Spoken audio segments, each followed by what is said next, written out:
Peace and love, world. It's your boy Joe. I hope everyone had a great Thanksgiving. Happy holidays to you and your family. Welcome back to another episode of Conversation with Zoe, episode 23, Childhood Trauma. Now, I want to piggyback off my episode a couple episodes ago. I spoke about generational trauma. Now, those are things that are passed down, through our families, through our mothers, through our people before us.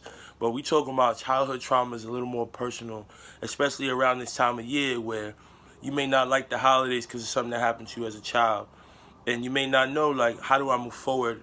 But you have to dig to the root of things. I'm all about finding true happiness, trying to be our best selves, and not blocking our blessings. And sometimes when you're so fixated on your past, you're disrupting your future and you're disrupting your present. Why can't I have a healthy relationship? Where as a child, such and such happened. That's the narrative that many of us share.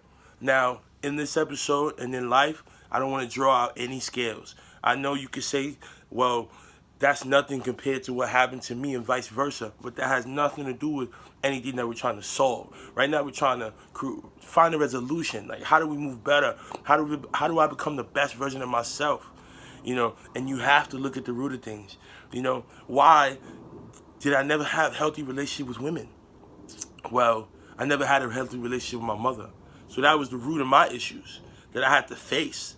And was it ugly? Yes. Is it my sad reality? Yes. But it's like I can't dwell on that anymore because I have a woman who I love and who I want to be with, and I want to have a healthy, conducive relationship with. I want to be able to share and express myself, but when you didn't grow up, with that emotional, affectionate, you know what I'm saying? You yearn for that and you want to give that, but also I'm not good with confrontation, So I had to look that in the face.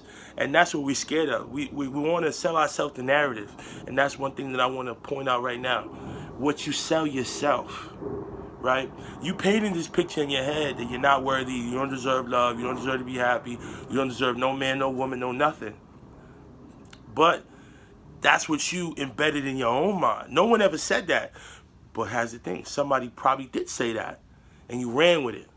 And you're still running with it today, 30, 35 years later, you're still running with it over something somebody told you when you were 7, right? I'm not diminishing that experience because I know it was traumatic. And that's why it affects you today as an adult. So the things that happen to us as children do affect us as adults. It doesn't just wash away, and it continues to eat at you. It eats at you. It eats you up inside, feeling like, damn, you know, that still bothers me. And you may feel frustrated, like, why does it still bother me? Because you let it. It's because you haven't confronted it.